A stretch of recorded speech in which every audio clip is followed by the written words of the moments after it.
ঘড়িতে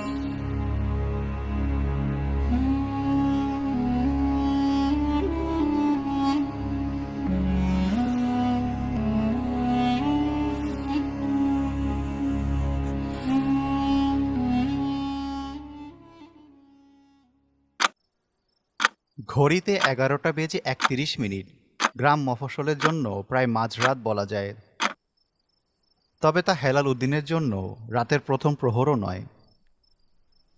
গভীর থেকে গভীরতর রাত তার কাছে কেবল শুধু সাধারণ নয়, স্বাভাবিক। বছর 10 আগে দেওয়া এই দোকানটাই তার একমাত্র নির্দিষ্ট সম্বল।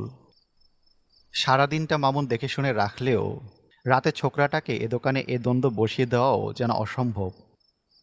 তার এক কথা, কাফনের কাপড়ে বন্দি কফিন, রাতের দিকটায় সে সামলাতে পারবে না। এমনিতেই তার নাকি এসবে বিরাট ভয়, অজ্ঞতা। তাই হেলাল উদ্দিন নিজেই রাতের এই সময়খণ্ডে দোকানে থাকেন। 12টা বাজতেই দোকান বন্ধ হয়। দোকানের পেছনের পার্টিশনে একটা চৌকি পাতা থাকে সবসময়। রাতটা সেখানেই ঘুমান হেলাল উদ্দিন। দোকানে যে মালামাল আছে তার দাম মোটেও কম নয়। তাছাড়া অনেক সময় এদিকটায় চোর ছেঁচড়দের আনাগোনাও বাড়ে। তাই স্ত্রী সন্তানহীন সংসারের একলা কর্তা হিসেবে রাত এখানেই কেটে যায়। অন্তত গত বছর 7 থেকে তেমনটাই হয়ে আসছে। হেলাল উদ্দিন তার একমাত্র পিতাকে মৃত্যুর কাপড়ে জড়াতে পারেননি। একমাত্র টাকা আর 3.5 হাত সেই কাপড়ের সংকটে। যদি না শহর থেকে কাপড়খানা চেয়ারম্যান সাহেব নিজে আনার তদবির করতেন, তবে হয়তো দাফনটাও তাকে এই বিশেষ কাপড় ব্যতীতই করাতে হতো। গ্রামের গরিব মানুষদের জন্য মৃত্যু নামক বিয়োজন যেন আরেক আতঙ্কের নাম ছিল সে সময়। তার বাবার সাথে ঘটে যাওয়া ঘটনার যাতে পুনরাবৃত্তি না হয়, সেজন্যই এই ভিন্নধর্মী ব্যবসায় তার আগমন। প্রত্যেক প্রিয়জনকেই তো একসময় তাদের বিদায় জানাতে হবে। শেষ বিদায়ের বেলায় যেহেতু তার প্রয়োজন পড়ে, তাই সে দোকানের নাম রেখেছে শেষ বিদায় স্টোর। মানুষের হায়াত ফুরালেই সে স্টোরে পাওয়া যায় ক্রেতার ছোঁয়া। হাত ঘড়ি উঠিয়ে আরেকবার সময়টা দেখে নিলেন হেলাল উদ্দিন। বড় কাঁটাটা 9টায় ঠেকেছে, অর্থাৎ 11টা 45 বাজে। মেঘের গড়গড় আওয়াজ আসলো কানে। আজকের আকাশটা মোটেও ভালো না, এই বুঝি বৃষ্টি নামলো বলে। মাঝে মাঝে দমকা হাওয়া যেন সে কথারই জানান দিচ্ছে। কাঁচা রাস্তার ধারে থাকা এই শেষ বিদায় স্টোরের পাশটায় একটা ছোট চায়ের দোকান আছে রমিজ মিয়ার। হেলাল উদ্দিন উকি দিলেন, না, সেটাও বন্ধ হয়ে গেছে। আজ একটু জলদিই বোধ হয় লোকটা টলপি টলপা গুটিয়ে পালিয়েছে। তা না হলে একটু গরম গরম চা খাওয়া যেত, সাথে এক হাঁড়ি গল্প। কপাল খারাপ, কিছুই মিলল না। ভাবছেন দোকানটা বন্ধ করেই শুয়ে পড়বেন কিনা। 2-1 ফোঁটা বৃষ্টি নামতে শুরু করেছে। আশেপাশে দূর দূরান্ত অবধি কোনো ঘর নেই। মাইল 2-1 দূরে যে বাড়িগুলো থেকে মিটিমিটি আলো আসত সেগুলোও বন্ধ। বোধহয় কারেন্ট চলে গিয়েছে। অবশ্য কারেন্ট যাওয়া আসা কখন করে তা হেলাল উদ্দিন জানে না। এই দোকানটায় বিদ্যুৎ সংযোগ নেই। দিনের গরমে হাত পাখা, আর রাতের অন্ধকারে তেলের কুপি দিয়েই কাজ চলে যায়। যে দোকানে অঘটন ছাড়া কোনো ক্রেতা আসে না, তার জন্য এই ব্যবস্থায় যথেষ্টই।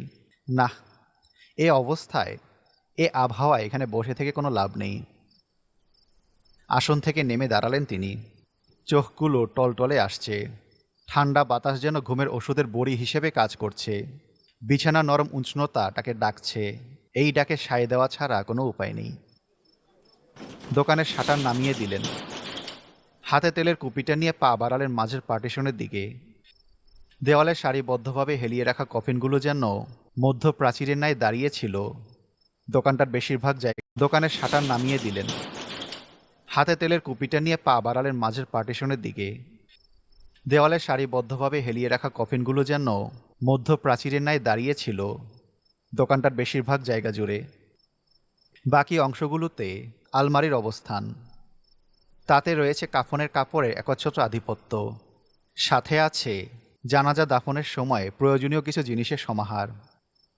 পার্টিশনের দরজাটা খুলে নিজ দোকানে ছোট্ট শয়নকক্ষে প্রবেশ করলেন হেলাল উদ্দিন। বিকট শব্দে আকাশ গর্জে উঠল। কানে ভেসে আসলো বৃষ্টির ঝুমঝুম আওয়াজ। আকাশটা বোধহয় আজ সারা রাতই এমন করবে। বিছানায় বসে কুপির আলোটা এক হয়ে নিভিয়ে দিলেন তিনি। গা এলিয়ে দিলেন নরম উষ্ণ গদিতে। ক্ষণিক সময় পর শুধু তার মৃদু নাক ডাকার আওয়াজ নিশ্চিত করল গভীর ঘুমে আচ্ছন্ন হয়েছে প্রাণটা। কতক্ষণ ঘুমিয়েছিলেন বোধোদয় হয়নি। খট করে এক আওয়াজ হলো, তার ঘুমে ব্যাঘাত ঘটল। চোখ মেলে অন্ধকারের সামনে তাকিয়েছিলেন কয়েক সেকেন্ড, বোঝার চেষ্টা করছিলেন আওয়াজটা কিসের। খটখট আওয়াজটা একটু পরপরই হচ্ছে, থেমে থেমে, সময় নিয়ে। আচ্ছা, কোনো কফিন কি অন্য কফিনের সাথে ধাক্কা খেয়ে এমন শব্দ তুলছে? কিন্তু এত ভারী জিনিসগুলো এভাবে নড়ছে কেন? নিশ্চয়ই দমকা হাওয়া তার বন্ধ দোকানে চোরের মতো ঢুকে পড়েনি। মাস্টার, ঘুমাইছনি?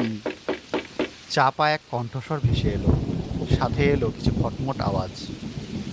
হেলালুদ্দিন শোয়া থেকে উঠে বসলেন। এক সময় মাধ্যমিক স্কুলটাতে পড়িয়েছিলেন, সেই থেকে গ্রামের বেশিরভাগ লোক তাকে মাস্টার বলে ডাকে। এই পরিচয় তাকে একদমই বিরক্তি দেয় না, তবে সময়টা তাকে হতাশ করলো। হাত ঘড়ি রেডিয়াম কাটা বলছে রাত 1টা পার হয়েছে।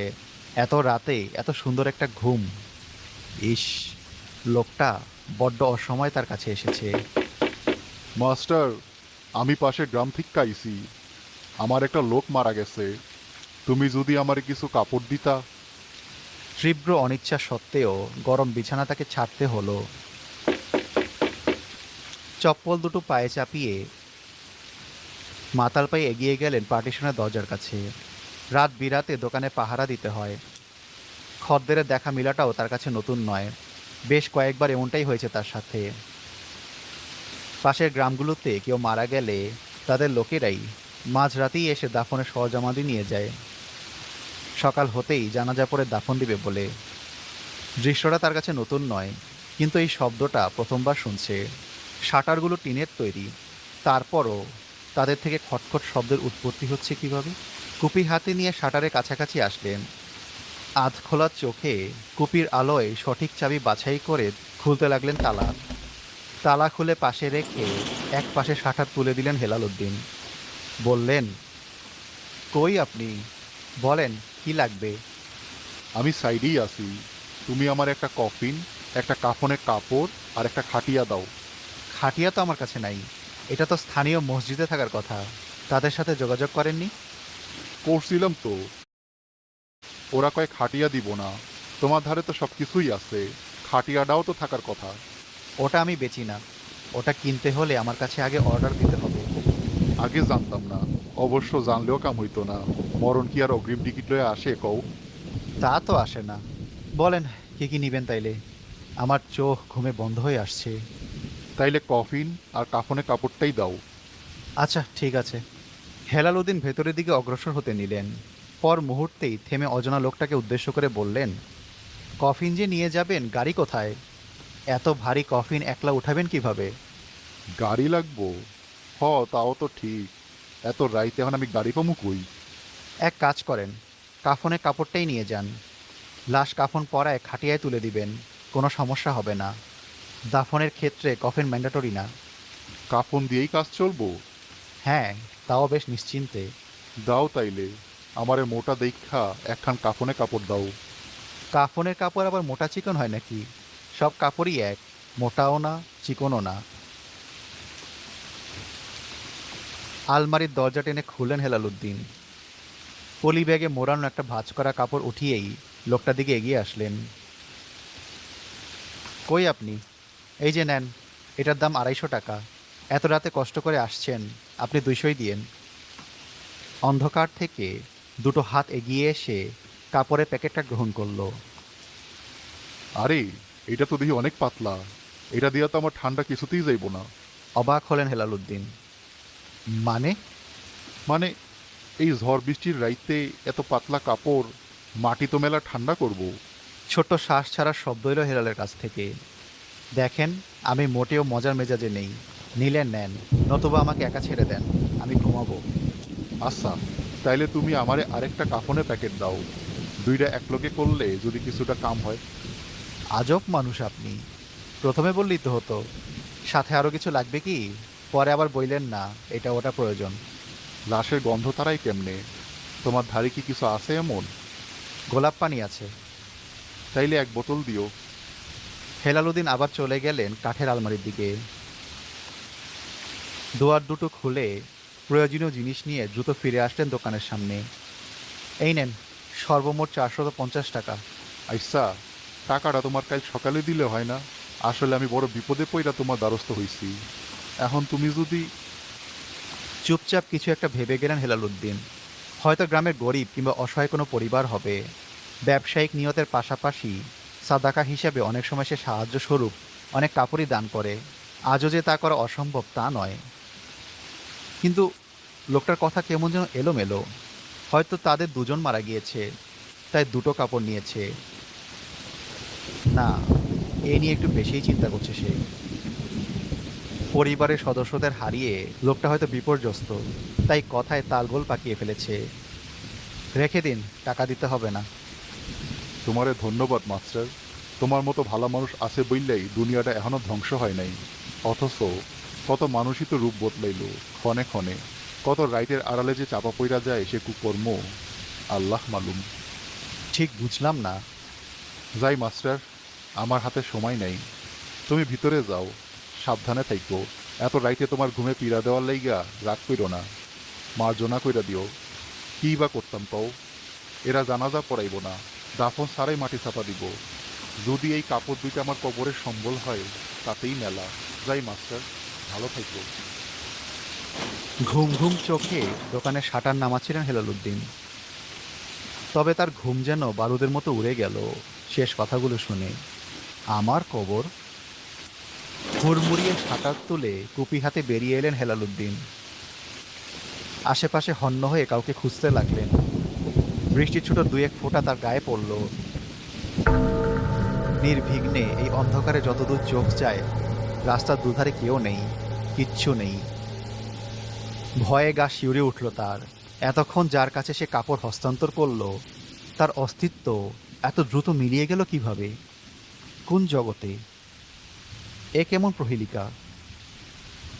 দোয়াদুরুদ পড়তে পড়তে দোকানের ভেতরের দিকটায় এলেন সময় করে। ভয়ে ভয়ে শাটার নামাতে লাগলেন।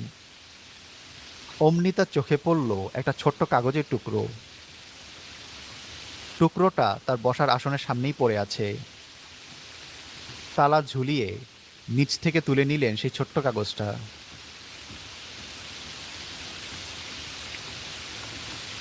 দক্ষিণ পাড়ার লিচু আম বাগানটায় ওরা আমাকে খুন করেছে। তুমি আমার লাশটা ওঠানোর ব্যবস্থা করো মাস্টার। ওরা অনেক খারাপ, পুলিশ ছাড়া আগাইও না। ময়না আর ময়নার মারে সময় পাইলে একটু দেখতে যাইও। অসময় তোমাকে পীড়া দেওয়ার লাইগা আমারে মার্জনা কইরো। হেলালুদ্দিন বুঝতে পারছে তার কপাল থেকে ঠান্ডায় মুহুর্মুহ ঘাম ঝরছে। ঘুণাক্ষরেও বুঝতে পারেনি এতক্ষণ খদ্দের ভেবে সে কার সাথে কথা বলছিল। ভয়ানক এক সময়ের সম্মুখীন সে। না, আর পারছে না। তার হাই প্রেশার হয়ে যাচ্ছে। তাকে বিশ্রামস্থলে যেতে হবে। এই রাত তার জন্য ভীষণ অচেনা। ঘুম যেন তার কাছে এক টুকরো সোনার হরিণ।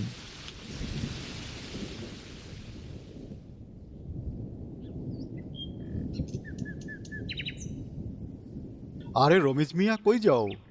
গ্রামের মেঠো পথ ধরে হন্তদন্ত হয়ে ছুটে যাওয়া রমিজকে থামিয়ে দিলেন মঞ্জুর তালুকদার। লিচু বাগানে যাইবা নাকি? না ভাই, এত সাত সকালে লিচু খাওয়ানোর শখ নাই। শুনলাম ওইখানে নাকি পুলিশ আইছে, বিরাট ঝামেলা।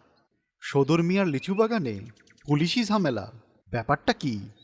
আমিও তো জানি না, লও আমার লগে যাইয়া দেখি বিষয়টা কি। চলো তো, আমার তো মেলা টেনশন হইতাছে।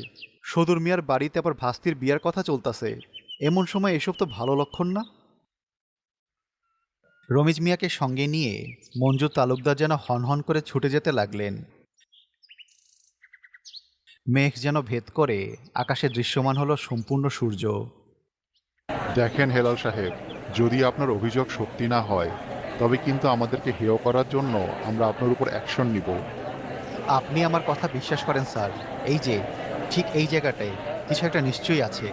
দেখেন, এটার মাটি কেমন নরম, আশেপাশের মাটি ভরাট, কিন্তু এখানকারটা একদমই হালকা। ভিড় ঠেলে এগিয়ে এলেন বাগান মালিক সদুর মল্লিক। রীতিমতো রেগে মেগে গিয়ে তিনি বললেন, মগের মুল্লুক নাকি? সাধারণ এক দোকানির কথায় আমার বাগানে খোরাখুরি আমি একদমই হইতে দিব না। দেখেন অফিসার, আমি আপনার কাছে অভিযোগ করেছি, আপনার সাহায্য চেয়েছি, অন্তত পক্ষে সেটা আমায় করুন। যদি কিছু না মিলে তবে আমি যে কোনো শাস্তি মাথা পেতে নিব, আমার কোনো আপত্তি নেই তাতে। আমার আপত্তি আছে। তুমি এক্ষুনি আমার বাগান থেকে বের হয়ে যাও। থামুন। হাত উঁচিয়ে বাগান মালিকের আওয়াজ বন্ধ করলেন থানার ওসি। হেলাল উদ্দিনের দিকে ফিরে শক্ত কণ্ঠে বললেন, আপনার কথা যদি মিথ্যে হয় তবে খুব খারাপ পরিণতি আপনাকে বরণ করতে হবে কিন্তু। কনস্টেবল, মাটি খোঁড়ার ব্যবস্থা করো। কিন্তু ওসি সাহেব, আমি আর কোনো কথা শুনতে ইচ্ছুক নই। কনস্টেবল, দ্রুত হাত চালাও। সময় যেতে লাগলো। প্রতিটি প্রহরেই যেন নিঃশ্বাস দ্রুত হয়ে আসছিল বাগান মালিকের। তিনি আস্তে আস্তে পিছু পা হতে লাগলেন। সব শেষ, এবার তার রক্ষে নেই।